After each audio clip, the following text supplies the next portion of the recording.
let me digress for a minute, because this is really important. How do you make money as an investor? The people who don't know think the way you do it is by buying good assets, a good building, stock in a good company, or something like that. That is not the secret for success. The secret for success in investing is buying things for less than they're worth.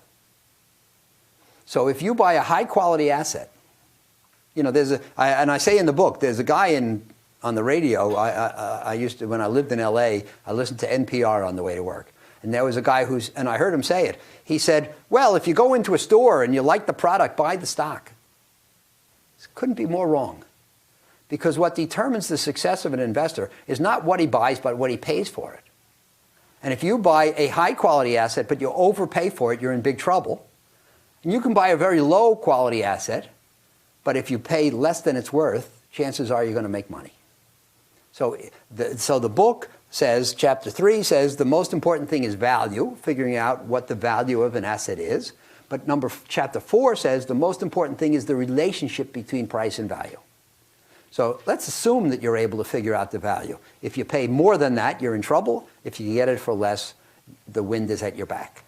So it was very, very important then to be in an area where the surprises were likely to be on the upside.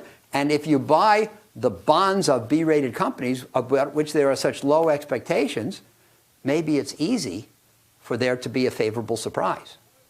Now, how can I prove to you that the expectations were low?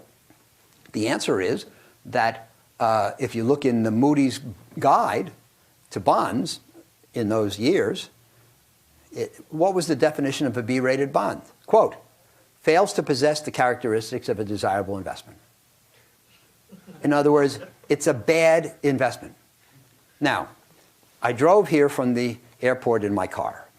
And if I take you outside to look at my car and I offer it to you for sale, because I don't need that car anymore. When I'm done here, I'm not coming back.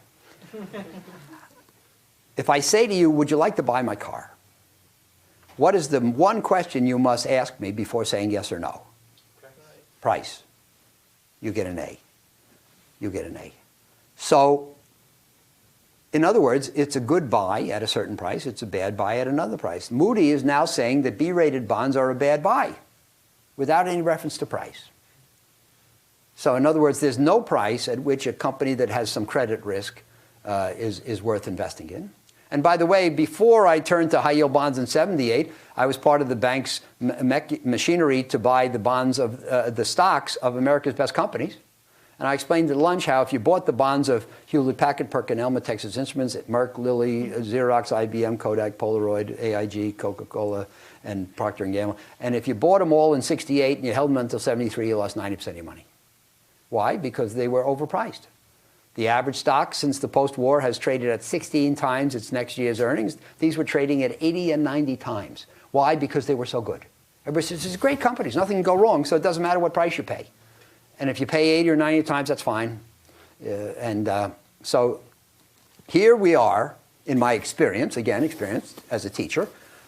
You invest in the best companies in America, you lose a lot of money. Then you go to the high-yield bond business, you invest in the worst companies in America, you make the most money. So it's an instructive lesson if you have your eyes open and you learn from experience.